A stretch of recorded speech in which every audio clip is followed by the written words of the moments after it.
How much influence does an AFL coach have over the performance of their team?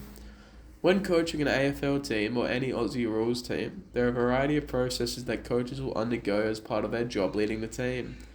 These processes will be varied based on the coaching strategy. Many coaches base their philosophy on strategies that have become outdated over the years on their tenure, meaning these tactics will eventually not be nearly as effective. Some coaches like to coach from the bench in today's game, along with other coaches preferring to coach from the coach's box.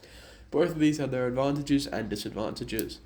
What coaches do in the training ground and in breaks between quarters can change the outcome of matches. Some examples when coaches have had a significant influence on a game due to a tactic are the Super Flood and the Pagan's Paddock, which will both be elaborated on later. What are AFL coaches' roles and responsibilities? AFL coaches, a crucial part of the AFL. These are an experienced people who lead a group of players. AFL coaches' roles and responsibilities include getting results, managing players effectively, teaching and motivating players, creating and implementing tactics, leading training sessions, and giving advice during games.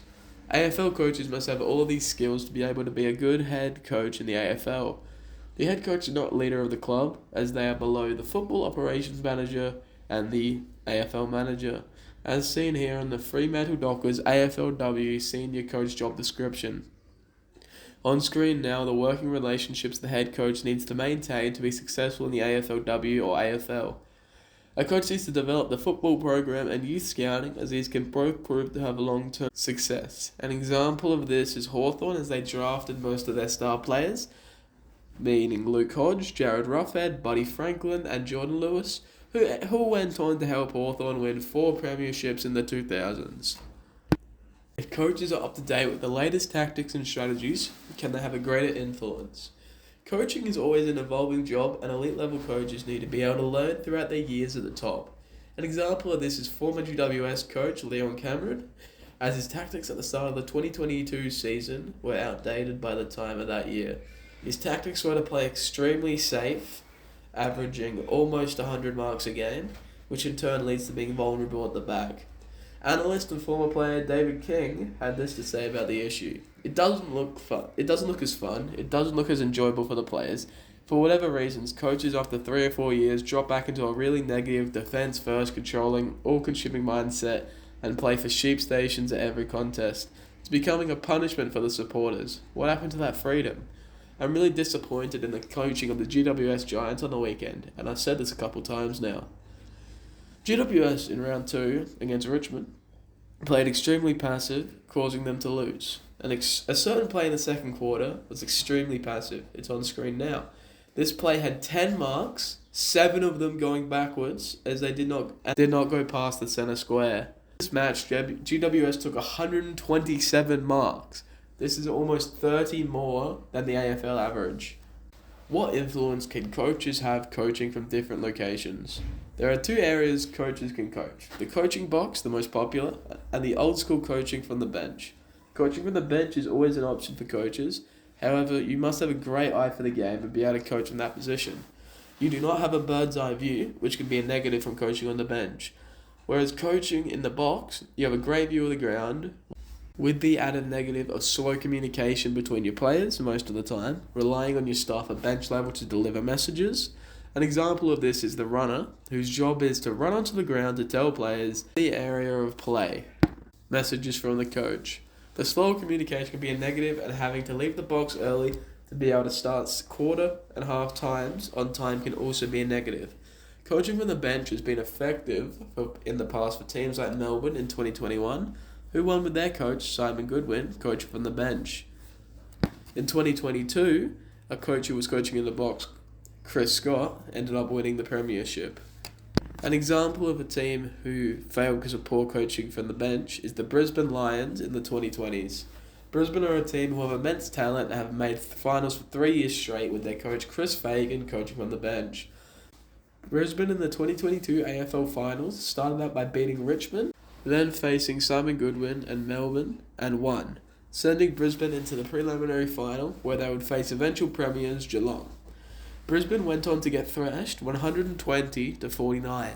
Brisbane lost this game mainly due to poor coaching on behalf of Chris Fagan and lack of effort from his players.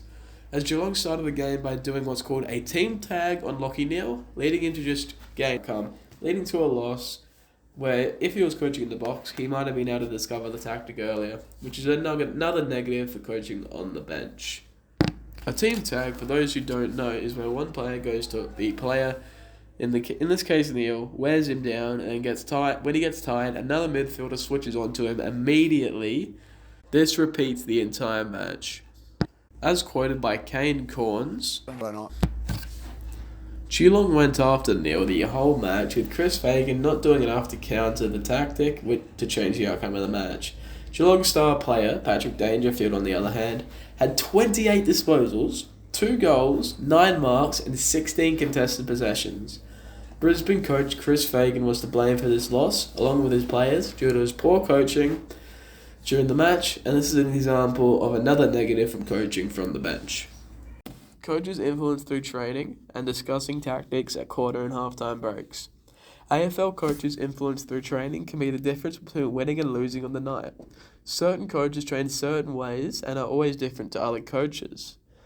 Coaches, along with assistant coaches, meet and plan the week's training for the players. The coach does not have a massive role in training, as they are meant to scout the opposing team and come up with tactics on how to beat them during the game. The coach has a meeting with the players to discuss tactics for the upcoming match, and if needed, will help and lead training. During a game, a coach has to manage players, as players will have to come off as they get tired during the match. A coach also has to determine when the whole starting team has to be on the field at once. A quote from Ashley Prescott, a member of the Gold Coast Suns, says, "To leave a player on the ground if he's running hot, or if you're getting late in the game, make sure the starting 18 is on the field with a minute to go, is the 18 we want." This quote shows how coaches think towards the end of games, as they want to make sure their best players are ready for the end of the game if it is a close game. Examples of coaches having a significant influence on a game with a specific tactic. The Super Flood was an astounding game of AFL footy in round 2000 between Essendon and the Western Bulldogs. Essendon hadn't lost a game on the season and was trying to go 22-0 for the first time in AFL history.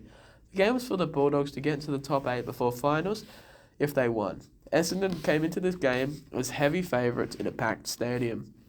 The Bulldogs coach Terry Wallace came into this game with a strategy to come out and put everybody behind the ball, sometimes with even a 9 or 10 man defence during the match.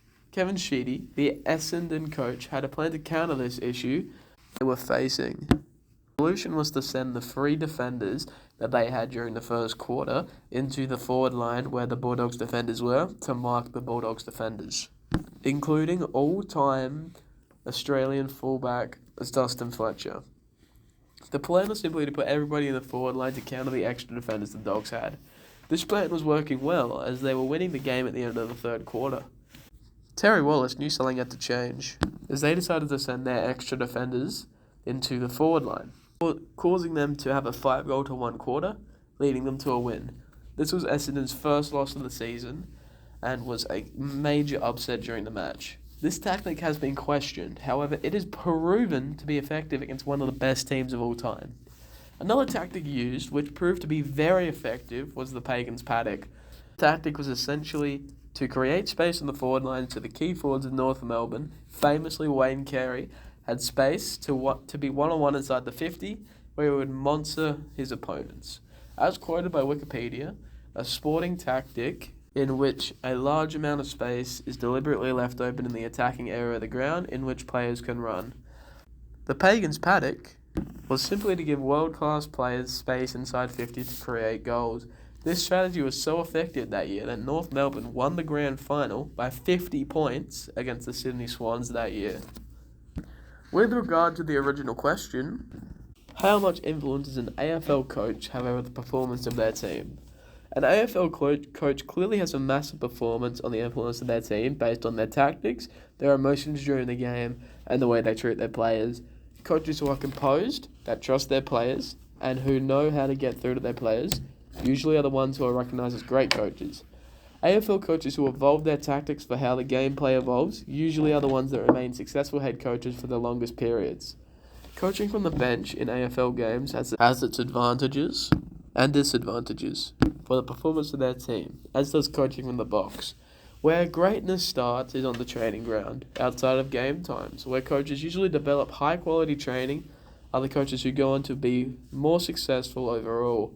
The use of specific tactics that can have a larger influence on the game, such as the super flood, Pagan's paddock, and the team tag, are all examples of where coaches had revolutionary impacts on the success of their team performance.